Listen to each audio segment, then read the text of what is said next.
Hello and welcome. My name is John Robb, and I have the joy of having served as convener for the National Prayer Assembly, in which we pray for America before our national elections. It's an honor to speak about President Ronald Reagan and this magnificent movie that describes his life and presidency in such an inspiring way. We may have forgotten what a prayerful, God-honoring president he was.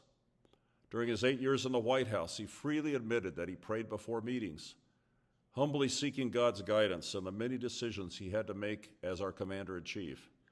He also prayed with one of his political opponents, Democrat Tip O'Neill, after the assassination attempt that almost took his life, as this movie so movingly records.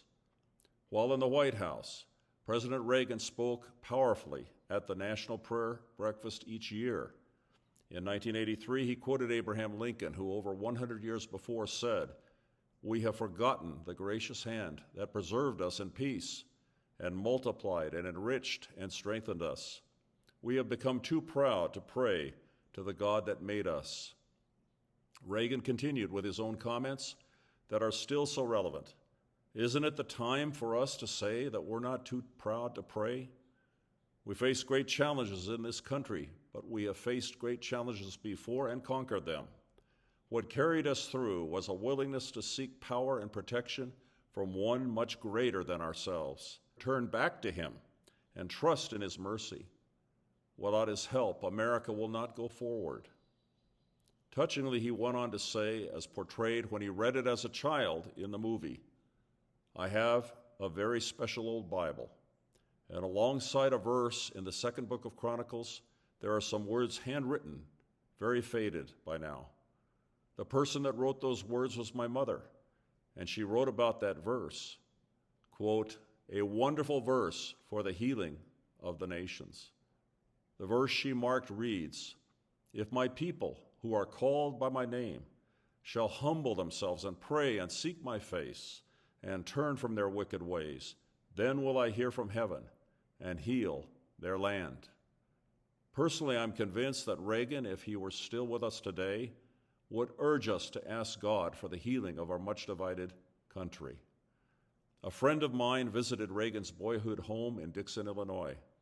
There prominently on display was a large Bible open to 2 Chronicles 7:14, that same promise reminding us how such restoration can happen. I am sure you will enjoy and be inspired by the Reagan movie as much as my family and I have been. Thank you. I am about to start the biggest war of this century, and I'm not going to fire a single shot.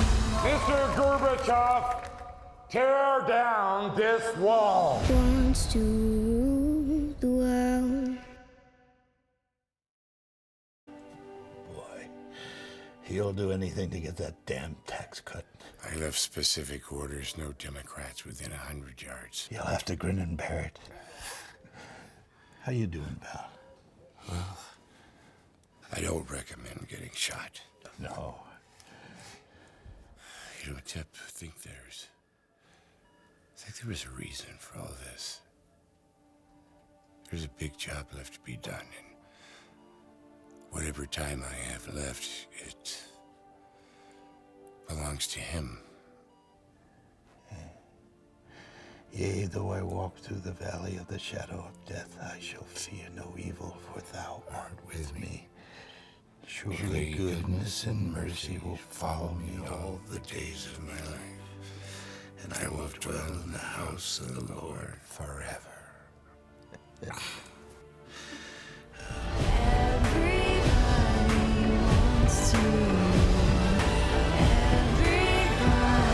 Mr. Gorbachev, tear down this wall. Wants to dwell.